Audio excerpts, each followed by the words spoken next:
Hi my dear friends, నేను విషయంలో welcome back to Parma studios. Friends ఎలా ఉన్నారు? అందరూ మంచిగున్నారు. నేను మంచిగున్నానండి. మీరు ఎలా ఉన్నారు? కామెంట్ చేసేయండి. ఈరోజు స్పెషల్ వచ్చేసి చామదుంపల పులుసు.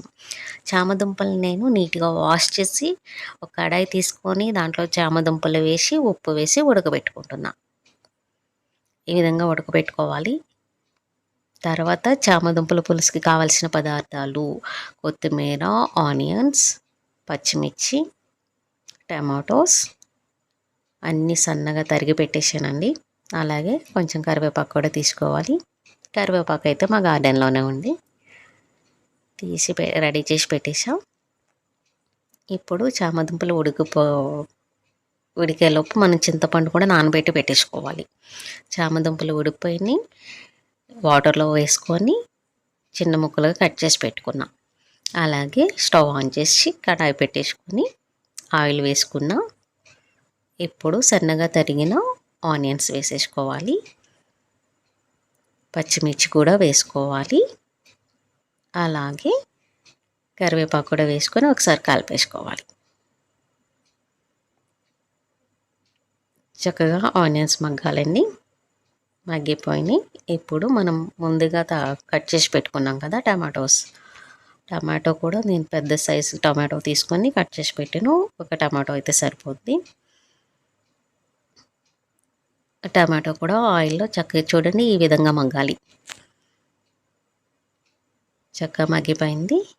ఇప్పుడు పసుపు వేసుకోవాలి. ఒకసారి కలిపేసుకోండి. తర్వాత కారం కూడా వేసుకోవాలండి. నేనైతే 2 టేబుల్ స్పూన్ కారం వేసుకుంటున్నా.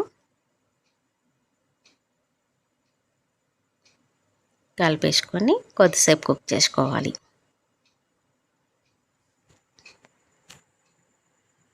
చూడండి టమాటోస్ అన్నీ చక్కగా మగ్గినాయి.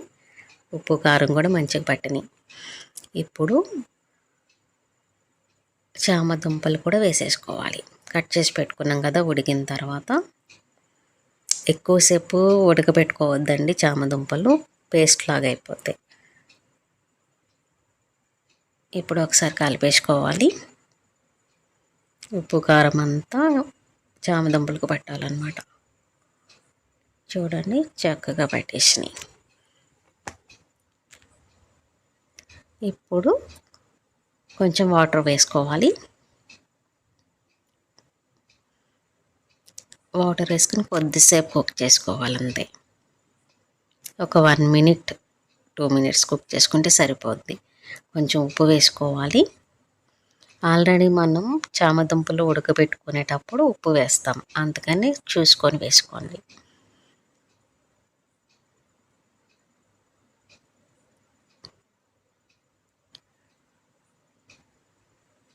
లిడ్ పెట్టేసి కొద్దిసేపు కుక్ చేసుకుందాం.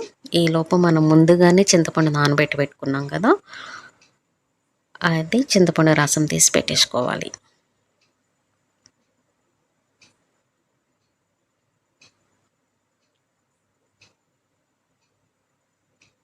ఒకసారి కర్రీ చూద్దాం.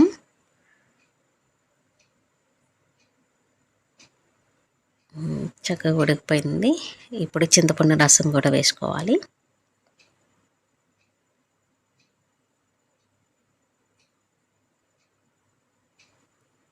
కొద్దిసేపు కుక్ చేసుకుందాం. చామదుంపల పులుసు కదండి, కర్రీ పులుసు కింద ఉంటేనే చాలా బాగుంటుంది. అలాగే నేను దీనిలో అల్లం వెల్లుల్లి పేస్ట్ కానీ మసాలా కానీ ఏమీ వేయట్లేదు. చామదుంప పులుసు ఈ విధంగా చేసుకుంటే చింతపండు పులుసు వేసుకొని చాలా టేస్టీగా ఉంటుంది. టేస్ట్ అదిరిపోతుంది అన్నమాట. ఒకసారి కర్రీ చెక్ చేసేద్దాం. చూడండి ఈ విధంగా చిక్కపడాలి.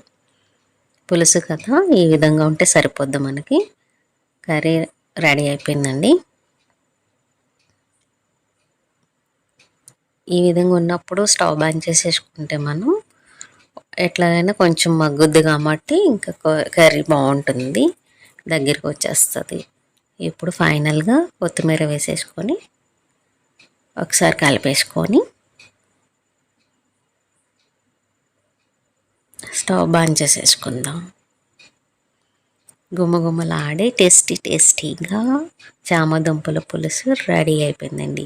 టేస్ట్ అయితే అదిరిపోద్ది. చింతపండు పులుసు వేసుకొని చేసుకుంటే అల్లం వెల్లుల్లి పేస్ట్ మసాలా ఏమీ వేయకుండా ఒకసారి తప్పకుండా ట్రై చేసేయండి. Bye, take care.